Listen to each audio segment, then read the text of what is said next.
Hi guys. आप सभी का स्वागत है मेरे यूट्यूब चैनल पर। आगे बढ़ने से पहले मैं आपको रिक्वेस्ट करूंगा कि आप इस चैनल को लाइक, शेयर और सब्सक्राइब कर लीजिए ताकि मैं इसी तरह की वीडियोस आपके लिए आगे और लाता रहूं। तो गाइस, आज हम बात करेंगे इंडिया के एक ऐसे ट्रैवल व्लॉगर के बारे में जिन्हें हम ट्रैवलिंग देसी के नाम से जानते हैं, जिनका असली नाम मोहित मनोचा है और वो फरीदाबाद, भारत से ताल्लुक़ रखते हैं। तो जो आज हम उनके ऊपर वीडियो बना रहे हैं वो हम इसलिए बना रहे हैं क्योंकि काफ़ी दिनों से हम देख पा रहे हैं कि वो अपने यूट्यूब चैनल पर कोई भी वीडियो अपलोड नहीं कर रहे हैं। तो आइए आज हम जानेंगे ऐसे कौन से रीज़न्स हो सकते हैं जिस वजह से हम ट्रैवलिंग देसी यानी कि मोहित मनोचा की कोई भी वीडियो उनके यूट्यूब चैनल पर आजकल नहीं देख पा रहे हैं। तो सबसे पहले मैं आपको बताना चाहूँगा कि जो ट्रैवलिंग देसी हैं यानी कि मोहित, उन्होंने जो अपना यूट्यूब करियर है वो आज से लगभग 7 साल पहले यानी कि 2018 में स्टार्ट किया था। और उनको यूट्यूब पर आने का जो एक मकसद था वो ये था क्योंकि उनकी जो पर्सनल लाइफ थी वो काफ़ी अच्छी नहीं चल रही थी। जैसा कि उन्होंने अपनी बहुत सी वीडियोज़ में बताया है कि उनकी वाइफ़ के साथ डाइवोर्स हो चुका था और उसके बाद उनको एक एस्केप चाहिए था क्योंकि वो डिप्रेशन में थे, जो कि उन्हें ट्रैवल से मिला।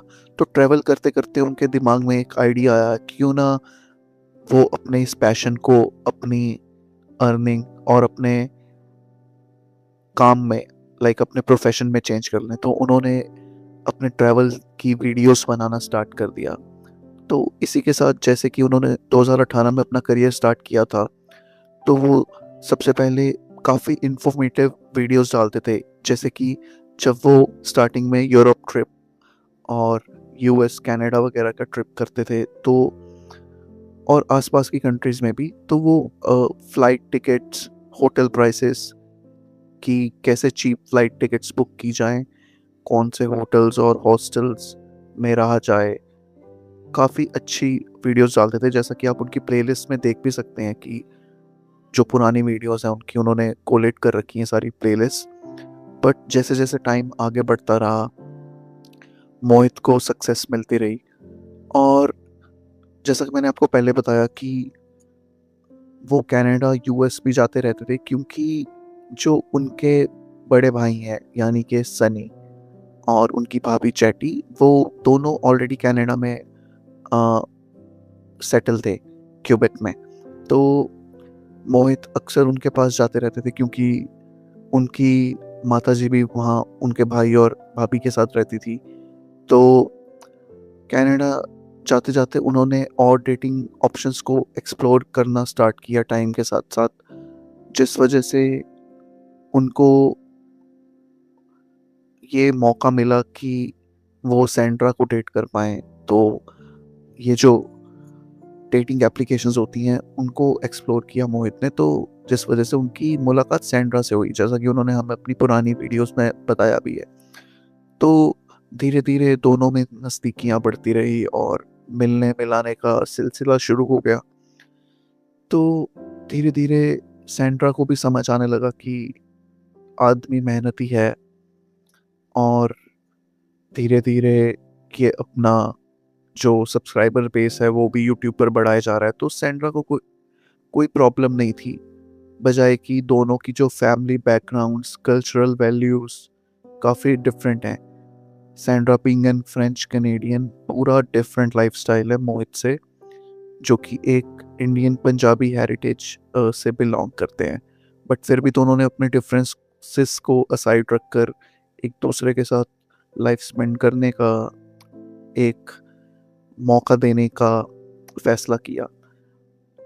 और हालाँकि स्टार्टिंग में दोनों साथ में ट्रैवल भी काफ़ी करते थे, लेकिन मोहित ने ये चीज़ डिस्क्लोज़ नहीं की थी। बट अराउंड 2020-21 मोहित ने सैंड्रा को अपने यूट्यूब चैनल पर इंट्रोड्यूस किया और काफ़ी अच्छा सब कुछ चल रहा था दोनों के बीच में। सब कुछ बहुत बढ़िया था, दोनों डेट कर रहे थे, माताजी को भी कोई प्रॉब्लम नहीं थी और सैंड्रा की फैमिली को भी आई थिंक कोई प्रॉब्लम नहीं ही थी। और धीरे-धीरे टाइम आगे बढ़ता रहा और मोहित ने इसी के साथ-साथ एक 10 एकड़ का लैंड भी एक्वायर कर लिया कनाडा में, और जिसके साथ उन्होंने माउंट ट्रमलांट में एक अपना एयरबीएनबी भी बनाया, और जहाँ पर वो काफ़ी बार अपनी फैमिली के साथ हॉलिडे स्पेंड करने के लिए जाते भी थे। तो सब कुछ आई वुड से काफ़ी स्मूथ चल रहा था। बट जैसे-जैसे टाइम बीतता रहा, कुछ डिसीजंस आई वुड से मोहित ने भी अपने एंड से थोड़े से जल्दबाजी या गलत ले लिए, जिस वजह से आई थिंक जो आज सिचुएशन मोहित पर आन बनी है, वो भी एक बहुत बड़ा रीज़न हो सकता है।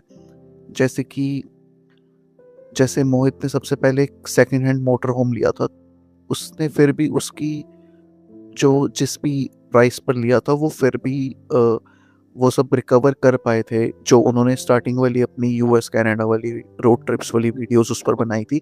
बट बाद में जब मोहित ने मोटर होम लिया, जिनका उनका प्लान था कि वो उस मोटर होम को यूरोप में लेकर जाएंगे और पूरा यूरोप उस मोटर होम पर कवर करेंगे, but at the end of the day वो सब प्लान नहीं हो पाया।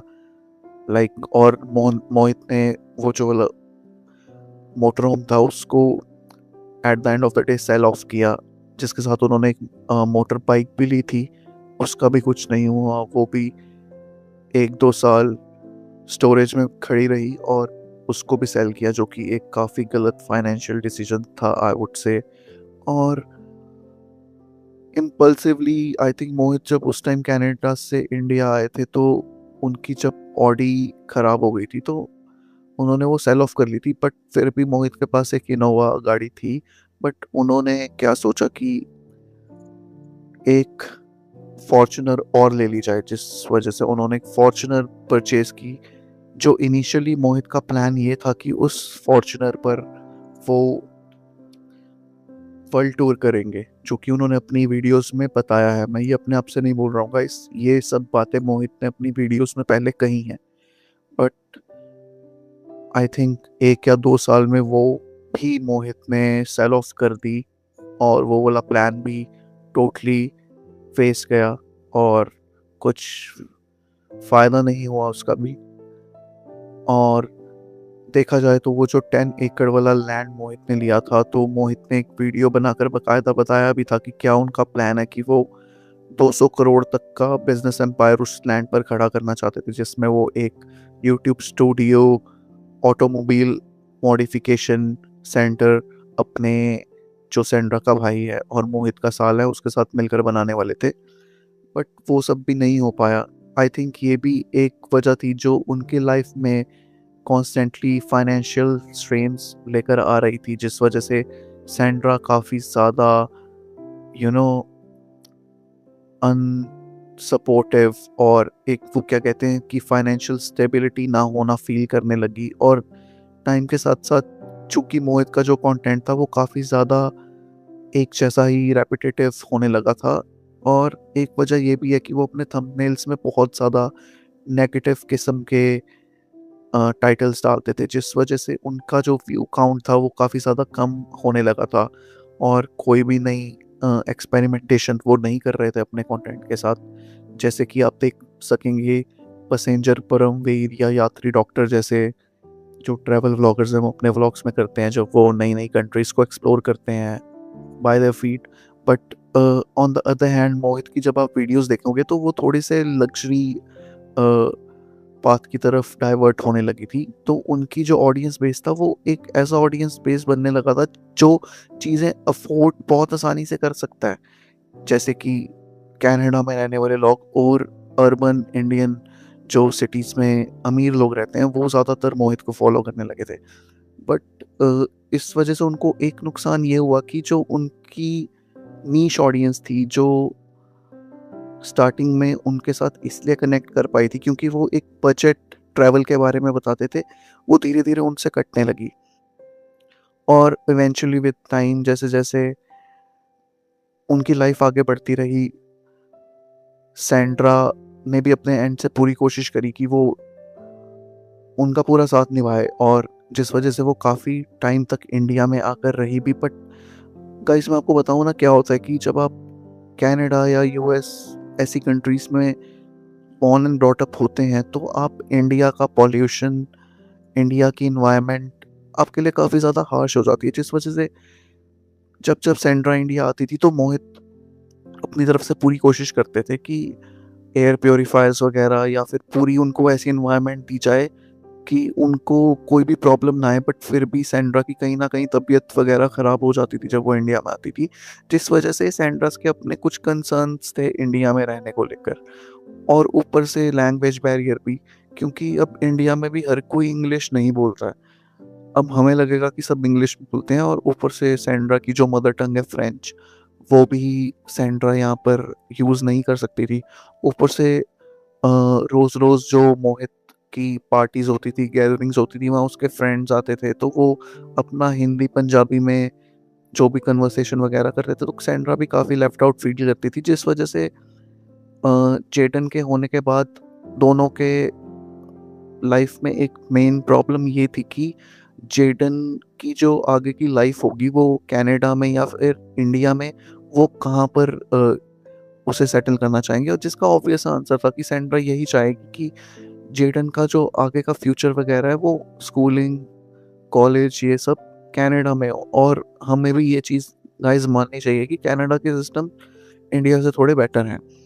और बट आई थिंक मोहित को ये बात कहीं न कहीं पसंद नहीं थी, क्योंकि मोहित चाहते थे कि वो इंडिया के पास रहें, जिसकी वजह से उन्होंने पहले कुछ ऑप्शंस एक्सप्लोर करे जैसे कि दुबई, वो भी उन्हें सूट नहीं किया, तो दोनों ने मिलकर एक मिडल ग्राउंड निकालने की कोशिश करी, जो कि था जर्मनी। आई थिंक ये मोहित का सबसे बड़ा गलत डिसीजन था, क्योंकि जर्मनी में ना तो वो कनाडा से पास था और ना ही वो इंडिया से पास था, और ना ही वहाँ पर लैंग्वेज दोनों के लिए सिमिलर थी। तो ये एक जो मिडल ग्राउंड उन्होंने चूज़ किया, वो दोनों के लिए एक एलियनेटेड जगह हो गई।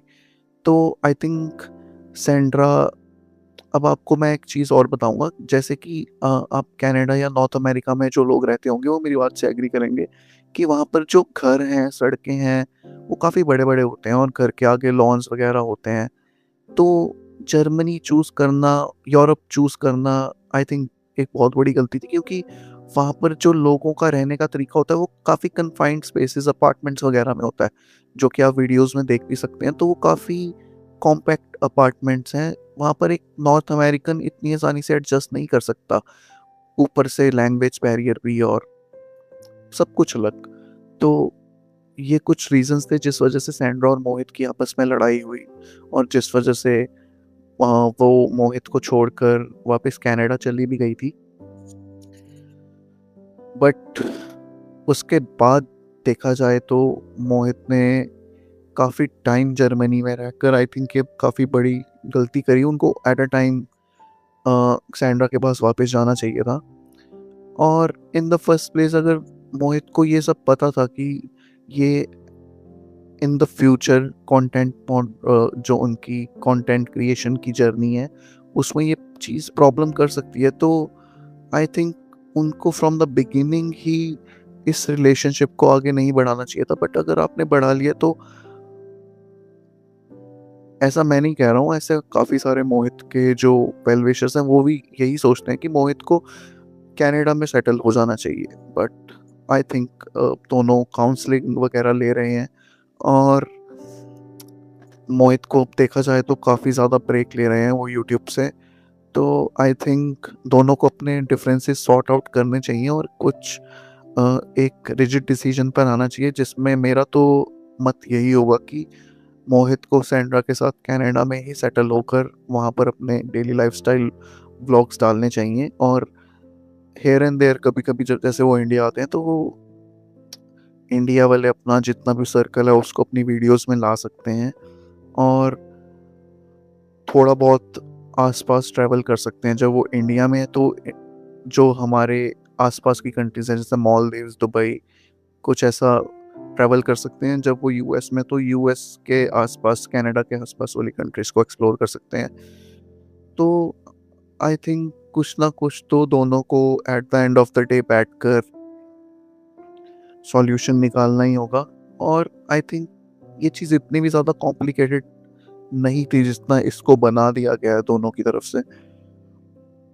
बट आई थिंक सैंड्रा थोड़ी ज़्यादा समझदार है मोहित से, और मोहित जो डिसीजंस वगैरह लेते हैं काफ़ी इम्पल्सिव वे में लेते हैं। और मोहित को ये भी समझना चाहिए कि उनका एक बार डिवोर्स हो गया, और मोहित की किस्मत है कि उनको सैंड्रा जैसी वाइफ मिली जिसने अपने एंड से पूरा एडजस्ट करने की कोशिश की। तो मैं तो यही कहूँगा कि मोहित को सैंड्रा के लिए ये थोड़ा-सा सैक्रिफाइस देना ही चाहिए। बाकी मैं दोनों को वेल विशेस उनके फ़ैन की तरफ से और अपनी तरफ से भी देने की कोशिश करूँगा कि आप दोनों जल्दी से अपने डिफरेंसेस सॉर्ट कीजिए और वापस यूट्यूब पर आइए। आपके फैन्स आपको मिस कर रहे हैं। बाकी आपकी क्या राय है गाइस? आप नीचे कमेंट्स में लिख सकते हैं, और अगर आपको ये वीडियो अच्छी लगी तो ऐसी और वीडियोस मैं आपके लिए लाता रहूँगा। ये मेरी पहली वीडियो है। आप मुझे सब्सक्राइब कीजिए। Love you guys. Bye bye. Take care.